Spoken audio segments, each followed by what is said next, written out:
Pessoal, essa dica aqui é uma dica bem simples, mas na verdade, enfim, pouca gente, enfim, acaba fazendo ela, enfim, de uma maneira legal, né? Que é a posição da boquilha na boca. A posição da boquilha na boca, ela importa sim para você que quer tirar uma sonoridade mais controlada. Eu sempre falo muito do controle do sax, né? E para você que não sabe, quanto mais para dentro, quanto mais boquilha você pegar, mais a sua palheta ela vai ficar livre para vibrar, né? E por isso você tem menos controle, enfim, você tem menos tato, né? É como a gente falava lá na França.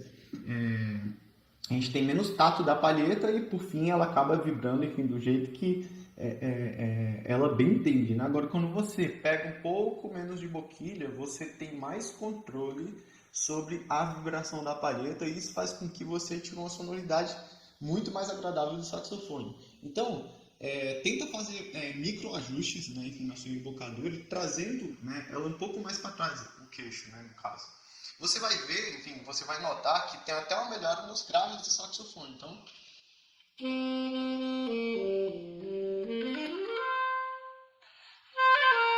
invertido. Tá vendo? A minha embocadura, claro que eu exagerei aqui, né? Mas quando eu coloco bem para dentro, o som ele estoura, né? E quando eu coloco menos boquilha na boca,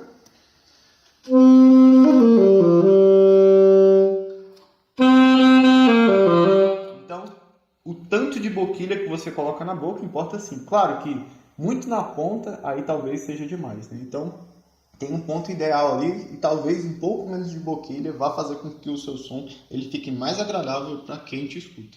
Se você deixa a palheta um pouco mais para baixo, eu vou mostrar para vocês, dando até um zoom aqui na minha câmera, né? Vou trazer bem para perto para vocês verem. Se você deixar a palheta um tanto para baixo, né, o seu som, aparentemente, né, ele fica mais brilhante. Então aqui minha palheta, ela tá bem para baixo, né? Tá vendo que sobra até um pouquinho de ponta da boquilha, né? Aqui no caso. Deixa eu dar um zoom, pronto. E aí, quando eu coloco ela mais para cima, a minha sonoridade ela fica um pouco mais opaca, né? Inclusive até a palheta ela sobra um pouquinho aqui para cima, né? Como se fosse uma pontinha aqui da palheta. Então tá passando um pouco para cima da boquilha. Essa posição aqui da palheta ela deixa o som um pouco mais escuro, né? Enfim, só a posição da palheta pode ser que, enfim, já dê aí uma diferença enorme na sua sonoridade, né? Quando você for tocar, se você sentir que a sua palheta ela tá muito branda, né, muito mole, é interessante que você deixe, né, ela para cima para que ela, enfim, ganhe essa resistência e deixe a sua sonoridade mais agradável.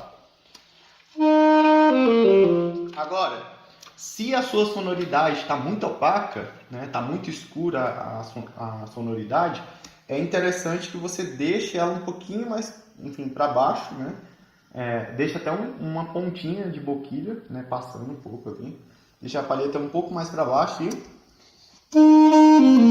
né, é quase instantâneo a mudança de sonoridade. Então, a nossa dica número 2, incomum aí e estranha, é deixar a palheta aí numa posição que favoreça a sua sonoridade. Você vai falar o seguinte: ah, Pablo, mas às vezes eu tô tocando e aí falta um pouco de fôlego. Na verdade, pra você, o que tá acontecendo é que você ainda não sabe administrar a saída do ar. E é por isso que talvez você ache que não tenha capacidade pulmonar o suficiente pra tocar o saxofone, quando na verdade não, é só questão de administrar o sopro. E hoje eu vou passar um exercício pra solucionar isso na vida de vocês. Se você sofre com isso, fica aqui comigo até o final que a gente vai levantar um exercício específico pra esse tópico. Agora, voltando sobre o assunto da capacidade pulmonar, o saxofonista literalmente não precisa de uma capacidade pulmonar realmente absurda para tocar o saxofone. Afinal, o ser humano na fase adulta tem 6,5 litros de capacidade pulmonar para poder soprar esse instrumento. E afinal, para que então a gente vai estudar respiração? E isso se resume a uma única coisa: controle da nossa coluna de ar. Quando a gente está falando de respiração e sopro, a gente está literalmente trabalhando uma característica sonora que é muito importante para todo saxofonista, que é a estabilidade do som. A estabilidade do som nada mais é do que você ter um som sem oscilações. E para você ter um som sem oscilação, você precisa estudar a sua coluna de ar. Ou seja, você precisa entender de alguns mecanismos, como por exemplo, apoio abdominal, a frequência com que o seu ar sai para dentro do saxofone. E por fim, esse mecanismo realmente é definitivo no que se diz respeito à estabilidade sonora do saxofonista. No exercício de respiração é muito simples. Você precisa manter um sopro contínuo. E como que eu faço isso? Você vai pressão abdominal na hora que você for soprar. Quando você respirar, pense que você vai inflar a sua barriga, deixar ela inchadinha, certo? Assim, realmente expandida. E você vai manter ela lá a fim de você ter apoio abdominal para você jogar o ar para dentro do seu saxofone realmente sem nenhuma oscilação. O exercício é simples, você vai respirar 5, segurar 5 e soltar 5. Depois, respirar 6, segurar 6, soltar 6. Vamos treinar aqui já junto comigo. Vou contar de 1 até 5 e a gente respira. 1, 2, 3, 4, 5. Deixa a barriga expandida, certo? Segura 5 e agora solta.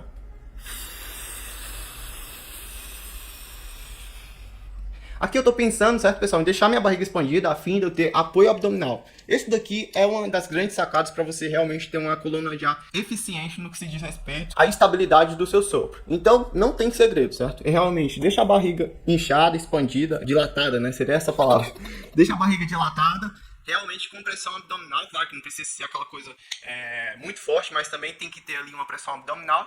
E você vai manter a sua coluna de ar sem nenhum tipo de oscilação. E é isso que vai trazer estabilidade para o seu som, no final das contas. Sobre posições auxiliares do saxofone, tem chave aqui que a gente talvez nunca nem tenha tocado, muitos de vocês, né? Então, por exemplo, né, vou dar um exemplo.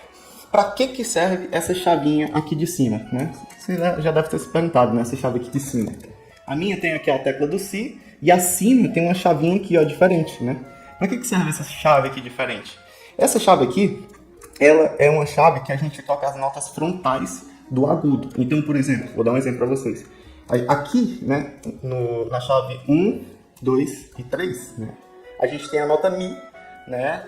Acrescentando esse dedo aqui, a gente tem a nota Fá. E acrescentando esse dedo aqui, a gente tem a nota Fá sustenido, né? Então, Mi, Fá e Fá sustenido agudo, né? Seria essa posição, né? Na posição frontal, o Mi ele vai ser com essa chavinha aqui de cima, que a gente não sabia da utilidade dela, mas é para tocar essas notas. E a gente vai colocar o dedo no Lá e no Sol, né? E se a gente tocar com essa chavinha aqui de cima, ele vai sair a nota Mi agudo, né? A nota Fá seria só tirar o dedo do Sol, né? E aí lembra de segurar a chave aqui de cima, né? A nota Fá sustenido, a gente só apertaria a tecla do Lá com a posição aqui da nota Fá, né? Então, posição da nota Lá. Então, Mi natural, agudo, né, no caso. Eu tô aqui com a chave de oitava apertada.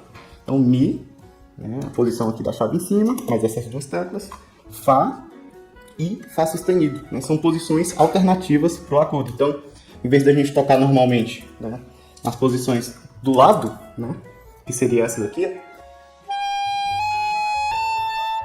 eu fiz Mi, Fá, Fá sustenido, e eu vou tocar nas posições aqui frontais. Mi, Fá, Fá sustenido, e aí tudo com a chave de oitava. Então funciona para isso, né? Essa chavinha aqui de cima, para você que não viu, vou dar um zoom aqui, essa chavinha aqui de cima, ela serve para tocar a posição frontal.